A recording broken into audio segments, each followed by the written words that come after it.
What if I told you that the craziest thing about weed isn't what it shows you, but what it helps you remember? Jenny never smoked weed in her life. She works in marketing, thinks logically about everything, totally normal person. Until one Tuesday night changed everything.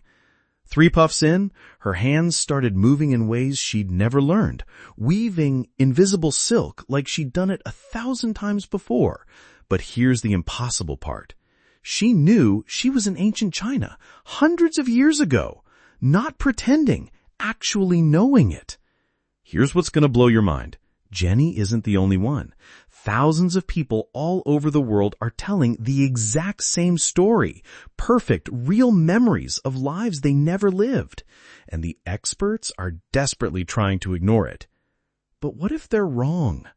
What if these aren't just weird dreams, but glimpses of something way more amazing about how our minds really work?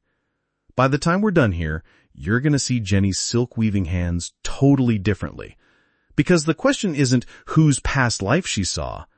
The question is way bigger than that. The question is, what if your memories were never really yours to begin with?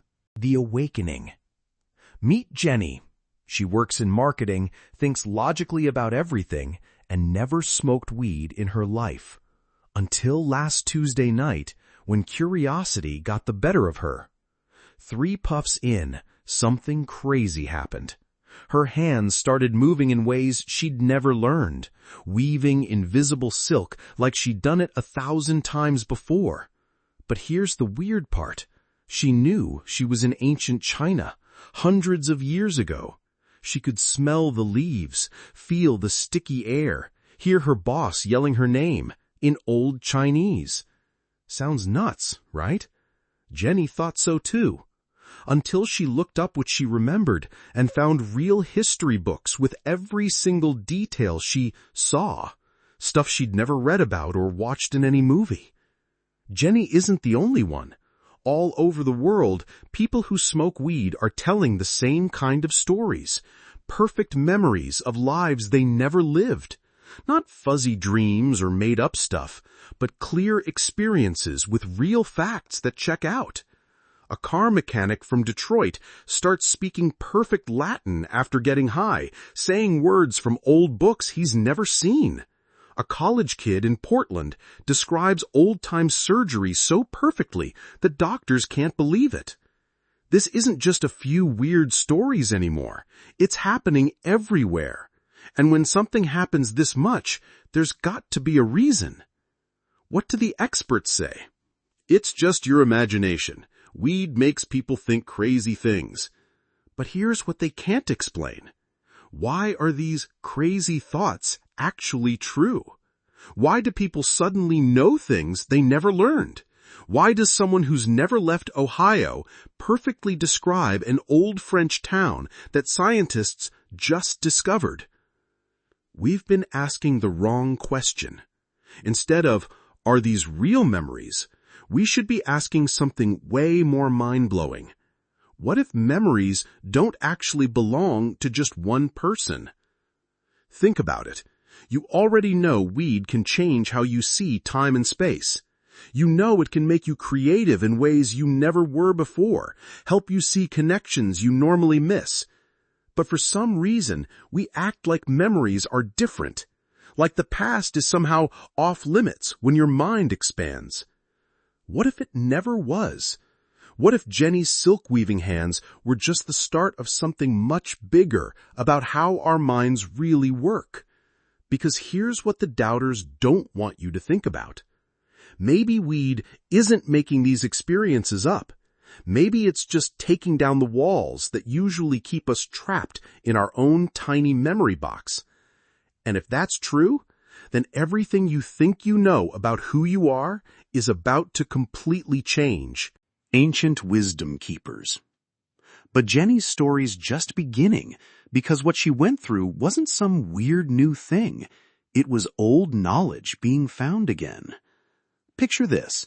5,000 years ago, in the mountains of Tibet, monks are burning weed in special ceremonies. They call it the plant that opens doors to other worlds. They're not smoking to have fun. They're doing something way more important. They think weed lets them see the memories of everyone who ever lived. Sound like what happened to Jenny? Here's what will totally shock you. Every big ancient culture knew this secret. Hindu priests in India mixed weed into drinks during religious ceremonies, saying it connected them to their past lives. Ancient Chinese doctors gave it to people to help them remember lost wisdom. Even the Bible talks about a plant called cannabis in holy oil that priests used to connect with God's knowledge. But here's the crazy part. They weren't treating this like some magical story. They had detailed how-to guides, like instruction manuals. Tibetan monks wrote step-by-step directions on how much to use, when to use it, and what to expect when your mind travels through time. They wrote down exact ways to access what they called the Great Memory, like a huge library where every human experience was kept. Think about that for a second. These weren't simple people making things up. These were smart cultures with amazing knowledge of stars, math, and medicine. They figured out how to map the sky, build incredible buildings, and create healing methods we still use today. And they all figured out the same thing about weed on their own. It unlocks memories that aren't from your own life. The ancient Scythians were warriors who took over half of Europe. They would fill their tents with weed smoke before fighting. But they weren't just getting brave. Old records showed they said they could remember the skills of ancient fighters during these sessions. Suddenly, they'd know fighting moves from cultures they'd never met. Even crazier, we found proof this really happened. We've dug up 2,500-year-old graves with weed remains next to scrolls about memory ceremonies. Stone tablets from Babylon talk about using the sacred plant to talk with the spirits of dead relatives. But then something happened. Around 300 AD, these practices started disappearing from official records. Religious leaders began calling these experiences dangerous or evil. The knowledge had to hide. What used to be sacred science became forbidden magic. Why would they want to hide this? Think about it. If people could get universal knowledge just by smoking a plant, who would need churches, priests, or schools? Who would pay for education if wisdom was free in your backyard? But here's what they couldn't destroy: the plant itself. Weed kept growing, kept working, kept waiting for people like Jenny to find again what our ancestors always knew. Those Tibetan monks had a saying: "The door between worlds never closed. We just forgot how to open it." Every time someone like Jenny touches that ancient knowledge, they're not just getting high, they're remembering how the mind really works. The ancients understood what modern science is just starting to figure out again. Maybe having your own separate memory is the real fake thing. The science of the impossible. And now, the newest research is proving they were right all along. Dr. Robin Carhart-Harris at a big college in London made a discovery that changed everything. When he put people in brain scanners while they were high on weed, he found something nobody expected. Instead of the brain getting more active, certain parts went completely quiet. But not just any parts, the exact brain area that keeps you feeling like you. This part of your brain is like a security guard. Its job is to keep you locked inside your own head, constantly telling you, "I'm me, you're you, my memories are mine." But weed, it puts that guard to sleep. And when that happens, something amazing occurs. The walls between different parts of your brain disappear. Suddenly, areas that never talk to each other start having conversations. It's like knocking down walls in a house. Rooms that were separate become one giant space. But here's where it gets really crazy. Dr. Eben Alexander, a brain doctor who used to think your mind came only from your brain, had his whole view changed after his own near-death experience. He found out that when normal brain activity shuts down, people often know information they couldn't possibly have learned. Sound like Jenny's silk weaving experience? Then there's Dr. Rupert Sheldrake, a scientist who spent decades studying something he calls invisible connection fields. Think of it like invisible Wi-Fi networks that connect all living things. His research shows that memories and skills might not be stored just in individual brains, they're stored in these invisible information clouds that anyone can connect to under the right conditions. Here's the crazy part. Scientists who study the tiniest particles are backing this up. Dr. Stuart Hameroff discovered that your mind might work at the smallest level possible, smaller than atoms. At that tiny size, the normal rules don't work. Information can be in multiple places at once, and connections can happen instantly across any distance. What does this mean? It means Jenny's brain, when the guard went to sleep, might have connected to information that exists everywhere at once, like switching radio stations and suddenly picking up a broadcast from ancient China. But wait, there's more. Research on something called family memory shows that really bad experiences can actually change your DNA and get passed down to your kids. Scientists studying people who survived horrible events found that their children and grandchildren carried genetic signs of trauma they never went through themselves. If bad experiences can be passed down genetically, what else can be? What if skills, knowledge, even specific memories can be stored in our DNA, waiting to be unlocked when the right things happen? Dr. Ian Stevenson spent 40 years studying kids who said they remembered past lives. He wrote down over 3,000 cases where kids knew specific details about people who died before they were born, details that turned out to be true when people checked. These weren't fuzzy feelings. These kids knew names, addresses, family secrets, and skills they'd never learned. The difference? Most of these experiences happened naturally in kids before age 7, when their guard hasn't fully grown yet. But what if weed can temporarily bring us back to that open state? Here's what really amazed me. Researchers at a famous college discovered that when people meditate really deeply, their brains show the exact same patterns as people high on weed. That guard shuts down, and brain parts that don't usually talk start communicating. Ancient monks spent decades learning to reach these states naturally. But weed? It's like a shortcut to the same place. The newest brain scientists are now saying what those Tibetan monks said thousands of years ago. Your individual mind might be just one small radio station in an endless cosmic broadcast. And things like weed? They're not making up new experiences. They're just helping us tune into stations that were always there. When Jenny's hands started weaving that silk, her brain had temporarily connected to information networks that exist beyond her individual mind. The ancients called it the Great Memory. Science is calling it mind beyond the brain and invisible connections. But it's the same thing. The boundaries we think separate us from each other and from the past might be the biggest fake thing of all. The great remembering.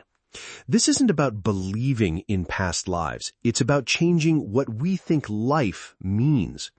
Here's the mind-blowing truth that's going to change how you see everything. What if thinking you're separate from everyone else is the biggest trick ever played on you?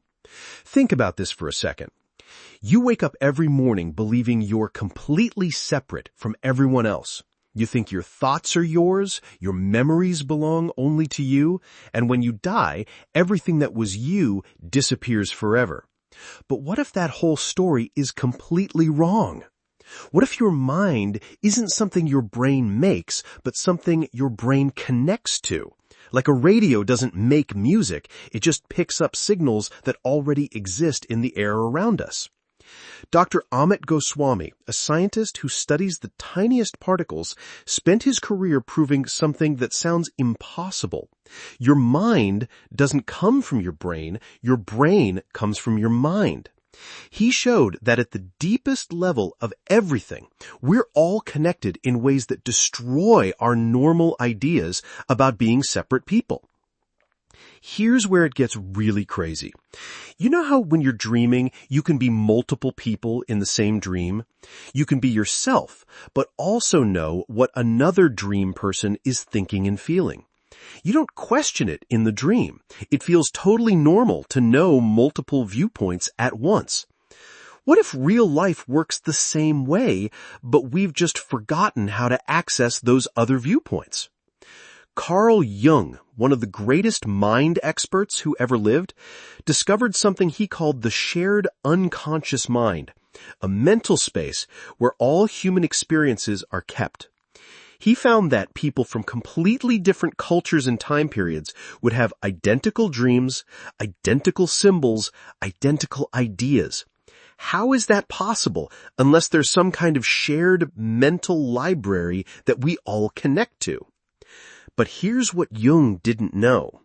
That library might not just be an idea. It might be real. Remember those invisible connection fields we talked about? What if they're not just storing memories? What if they are memory? What if what we call the past isn't really past at all, but just another channel we can tune into when our mental walls come down? This is what the ancient Tibetans really understood. They didn't see time as a straight line from past to future. They saw it as a circle, where all moments exist at the same time in what they called the eternal now. And certain practices, like using sacred plants, could help you step outside normal time and experience that eternal moment directly. Jenny didn't access a past life when she started weaving silk. She accessed the eternal now, where a Chinese silk weaver's experience exists forever, waiting for someone with an open enough mind to connect with it. But here's the part that will really mess with your head. If all experiences exist at the same time in this timeless space, then every skill that was ever learned, every piece of wisdom that was ever discovered, every moment of love that was ever felt, it's all available right now. Not locked in the past, but reachable in the present. Native cultures worldwide have known this forever. They talk about ancestor wisdom, not as something dead and gone, but as living knowledge that flows through them when they're in the right state of mind. Australian natives call it dream time, a place where past, present, and future merge into one eternal moment. What if your mind isn't individual at all? What if it's like an ocean, and what we call individual minds are just waves on the surface? Each wave feels separate, but it's really just the same water temporarily taking a different shape. When Jenny's security guard went to sleep, her individual wave temporarily melted back into the ocean. And in that ocean, she found the experience of every other wave that had ever existed. This means something incredible. You're not just you. You're the temporary focus of an eternal awareness that has lived every life, learned every lesson, and felt every emotion that has ever existed. The boundaries between self and other, between past and present, between individual and universal, they're not real. They're just the story we tell ourselves to make sense of being a small wave who forgot they're actually the entire ocean. When you really understand this, death becomes impossible. How can an ocean die? Individual waves come and go, but the water itself is eternal. Your personal memories might fade, but the awareness that experienced them joins the eternal library where nothing is ever lost. Jenny's silk weaving wasn't a trip or a fake vision. It was a homecoming, a moment of remembering what she really is, not a separate individual, but a temporary expression of the one awareness that has always existed and always will. And that awareness, it's been waiting millions of years for you to remember that you and it are the same thing. Integration. Living the new reality.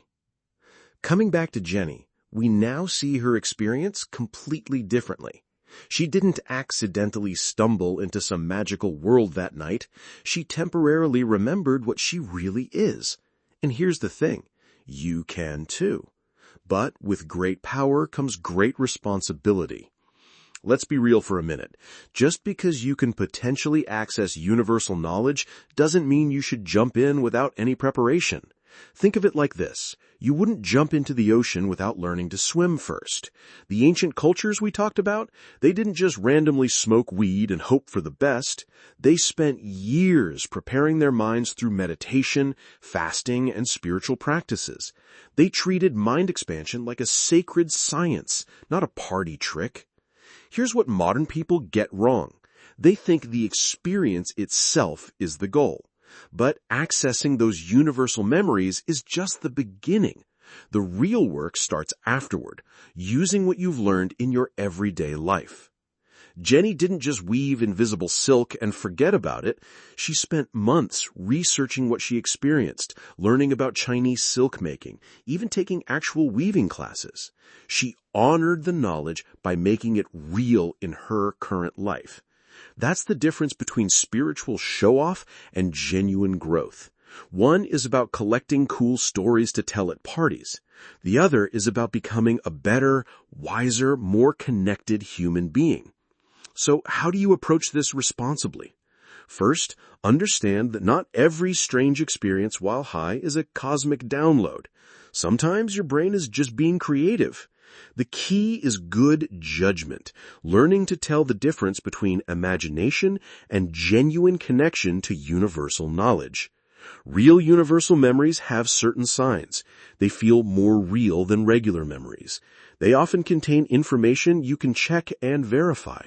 They usually come with skills or knowledge you didn't have before. And most importantly, they change you in lasting, positive ways. But here's the most important part. You don't need weed to access this. Remember, those researchers found that deep meditation creates the same brain patterns as being high. Ancient wise people, mystics, and spiritual teachers all found ways to quiet the security guard naturally through years of practice. Weed might be a shortcut, but shortcuts often come with unexpected problems. What you access quickly might not stick around long. What you earn through patient practice becomes part of who you are. Think about Jenny 6 months later. She's not the same person who nervously took those first puffs. She's more confident, more creative, more connected to something bigger than herself. But she didn't get there just from that one experience.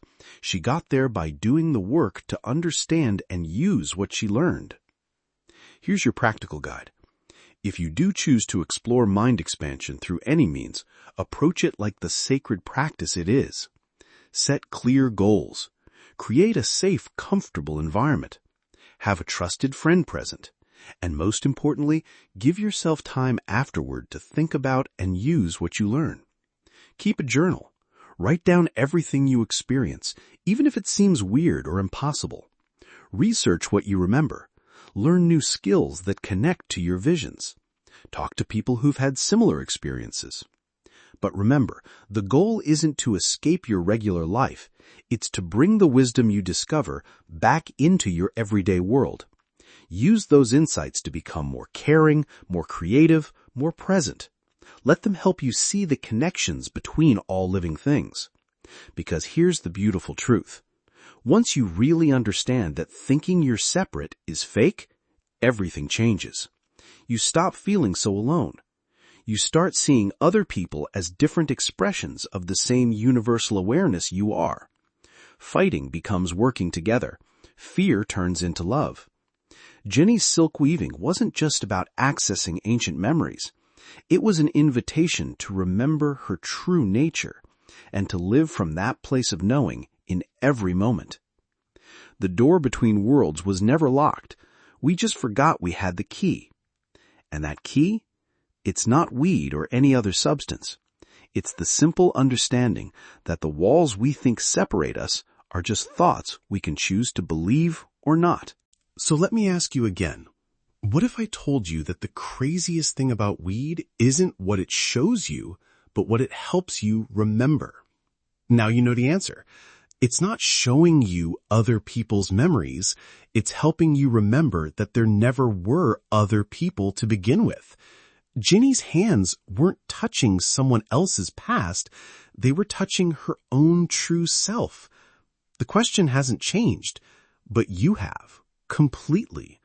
Every time you feel really connected to someone, every moment you just knew something without learning it, every dream where you were someone else, you weren't making it up. You were remembering who you really are. This changes everything about how you see love, friendship, even what happens when we die. Because once you know you're the whole ocean just pretending to be one little wave, life becomes a totally different game. Here's a question that would have made no sense an hour ago. If you are everyone you've ever met, what kind of person do you want to be tomorrow? Take a second with that. Feel how different that question is from anything you could have asked yourself before watching this. Hit subscribe to join thousands of people who've stopped pretending we're all separate, because the next video will show you why love isn't something you find out there. It's something you remember was always inside you.